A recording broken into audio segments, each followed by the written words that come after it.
मंडळी, आम्ही आहोत स्वातंत्र्य सेनानी जवाहरलाल दर्डा विधी महाविद्यालयाचे विद्यार्थी आणि आपल्या समोर प्रस्तुत करत आहोत नाटक ज्याचं नाव आहे कौटुंबिक हिंसाचार. चला मंडळी, बघूया आई आणि मुलाचा प्रसंग. पाहिलंच विवेक, तो बंड्या आपल्या आईवर हात उगारतोय.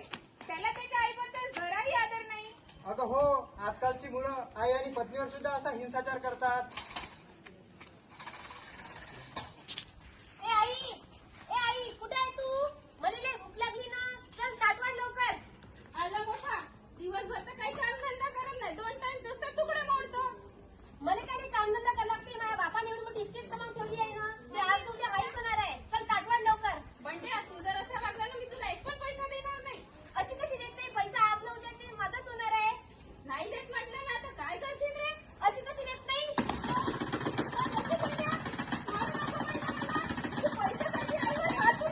जन्मतिच्या पासून तरीही अपमान, स्त्रीचा सन्मान देशाचा अभिमान. बंड्या, लक्षात आलं का? स्त्रीचा सन्मान, देशाचा अभिमान. मित्रांनो आणि मैत्रिणींनो, मातांनो आणि सर्व मंडळी, बघितलं तुम्ही कशा प्रकारे स्त्रीचा अपमान केला जातो. हा तर आपल्या समाजातला एक प्रसंग आहे जे कितीतरी घरी रोज घडतो, पण समाजापासून सत्य लपवले जाते. तर अशाच काही प्रसंगांना आज आपण बघणार आहोत. तर चला मग बघूया. शबनम, बेटा शबनम, मेरे लिए चाय ला. जी अबू, आ रही हूँ. अबू चाय. बेटा चाय लाने में इतना समय क्या कर रही थी? अबू मैं भाईजान के साथ पढ़ाई कर रही थी. बेटा तुम्हारी पढ़ाई बहुत हो गई, अब मैंने तुम्हारा निकाह करने का सोच लिया है. वो यूसुफ चाचा है, उनका लड़का बड़ा अच्छा है, उसके साथ करने का सोचा है मैंने. नहीं चाचा जी, वो लड़का बिल्कुल अच्छा नहीं है, आवारा है, लोफर है, हमेशा आवारागिरी करते हुए फिरता है. आप ऐसे लड़के के साथ अपनी बेटी की शादी करके उसकी जिंदगी खराब कर रहे हैं आप. बेटा सलीम सुनो, ये हमारे घर का निजी मामला है, इसमें आप दखलंदाजी ना करें. लेकिन चाचा जी. अबू आप प्लीज मुझे पढ़ने दीजिए. नहीं शबनम, आपका निकाह इसी महीने की 19 तारीख को होगा. आप अपनी पढ़ाई लिखाई छोड़ दीजिए. पर प्लीज आप मेरी एक बार बात तो सुनिए, मुझे पढ़ना है. बाप से न बाप की बात काटती हो. चाचा जी, ये क्या कर रहे हैं आप? छोड़ो ये क्या कर रहे हैं आप? बाप लड़की का हाथ मार बाप रहे की हैं. बात नहीं मानती है ये. मुझे पढ़ना है अबू, मुझे पढ़ना है. पाहिलं मंडळी, तुम्ही चंद्र म्हणता मुलीला. यावर मी माझं 2 वाक्य सांगते. नको तिला नका चंद्र बनवू, सूर्य बनवा तुम्ही तिला. नका तिला चंद्र बनवू, सूर्य बनवा तुम्ही तिला. नका रोखू ही भरारी, करू द्या विजयाची स्वारी तिला. नका रोखू ही भरारी, करू द्या विजयाची स्वारी. पाहिलंच मंडळी, स्त्रियांच्या सन्मानाचा विचाराचा कसा हिसका होतोय. हो मंडळी, आज इथे जमले खूप कमी लोक माहिती आहे आम्हाला, पण मी तुमच्या सगळ्यांना प्रश्न विचारते. असे हिंसाचार घरोघरी कित्येक ठिकाणी होतात, तर तुम्ही असे गप्पच बसता का? त्याला बघायला पण येत नाही का? त्याच्यावर आवाज उठवत नाही का?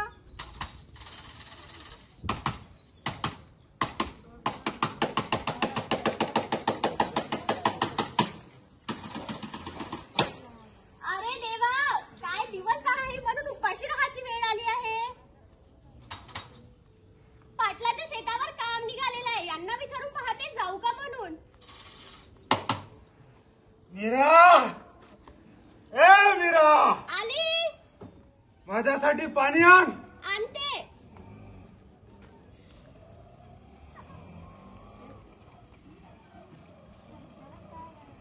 अहो एक विचारू का? विचार. पाटलाच्या शेतावर काम निघालेलं आहे, मी जाऊ का कामाला? आता तू पाटलाच्या शेतावर काम करशील आणि मी घरी बसून काय स्वयंपाक करू. रोज घरी दारू पिऊन भांडे कुठे विकता आणि मला आवाज वाढवतात. बस खूप झालं आता. आता मी सहन करणार नाही. मलाही माहिती आहे आमचे कायदे, आमच्या संरक्षणासाठी कायदा आलेला आहे. अरे मला कायद्याचा धाक दाखवतेस माझ्या घरात. चल हो घराच्या बाहेर. आणि यानंतर घरात आलीस तर पाय तोडून हातात जाईल. मीरा, अगं मीरा, तू का रडत आहे? अगं मी खूप प्रयत्न केला हे संसारी घर टिकवण्यासाठी, पण रोज माझा अपमान होत आहे. पाहिलं मंडळी, या आजच्या या सदीत सुद्धा स्त्रीचा असा अपमान होत आहे, असा हिंसाचार होत आहे तिच्यावरती. लक्ष असू द्या मंडळी, अशा प्रकारांना आळा घालण्यासाठी शासनाने फार पूर्वी कायद्यामध्ये तरतुदी केलेल्या आहेत. हो मंडळी, आणि अशा हिंसाचारापासून संरक्षणासाठी कौटुंबिक हिंसाचार अधिनियम 2005 कायदा आहे, आणि यावर आपण सुजयाईच्याकडून अधिक माहिती जाणून घेऊया. हो, कौटुंबिक हिंसाचार म्हणजे एखाद्या महिलेचा पत्नी, मुलगी किंवा आई यांच्यावर शारीरिक, मानसिक, मौखिक, लैंगिक छळ करणे म्हणजेच कौटुंबिक हिंसाचार. मग अशा वेळी तुम्हा सर्वांना हा प्रश्न पडला असेल की अशा प्रकाराची तक्रार कुणाकडे करायची व दाद कुठे मागायचा. हो मंडळी, आणि यासाठी आपल्याला वकीलच उपयोगी येणार. कायदे मंत्री तर तोच असतो ना, त्याला सगळे कायदे माहीत असतात. तर आपण जाणून घेऊया ऍडव्होकेट रेवती देशमुख यांच्याकडून. मी ऍडव्होकेट रेवती देशमुख. हा दावा न्यायदंडाधिकारी यांच्या कोर्टात चालेल व हा दिवाणी आणि फौजदारी पद्धतीचा असेल. तसेच जिल्हावार संरक्षण अधिकारी नेमण्यात येईल आणि ती महिलाच असेल व भारतीय न्याय संहिता कलम 85-86 नुसार पोलिसात सुद्धा तक्रार करता येते.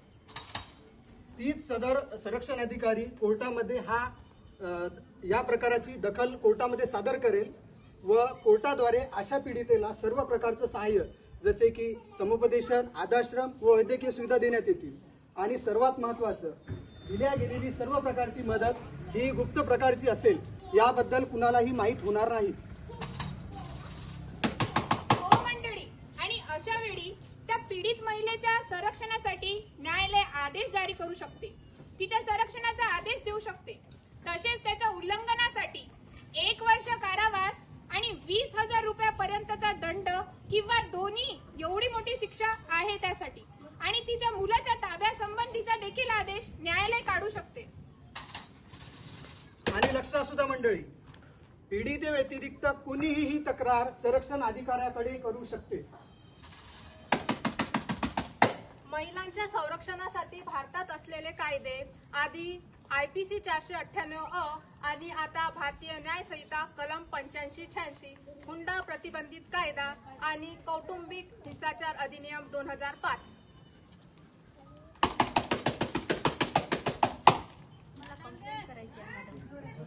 मॅडम, आम्हाला कंप्लेंट करायची आहे. मला पण. अच्छा, आपकी कंप्लेंट रजिस्टर करी जा सकती है. महिलाओं पर हिंसा करना गुनाह है.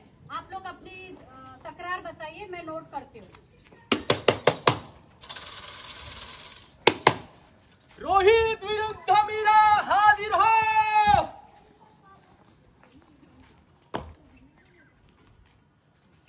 माननीय न्यायालय, आरोपी रोहित यांच्यावर भारतीय न्याय संहिता कलम 85-86 नुसार गुन्हा दाखल करण्यात आला आहे. लग्न हे विश्वासाचे आणि सन्मानाचे नाते आहे आणि येथे या नात्यात हिंसाचार आणि अत्याचार करण्यात आला व मानसिक छळ आणि मारहाण सहन करावी लागली. माफ करा साहेब, माझी चूक झाली. ही चुकी नाही, हा गुन्हा आहे. तर वादी आणि प्रतिवादी यांचा युक्तिवाद ऐकल्यानंतर न्यायालय या निर्णयावर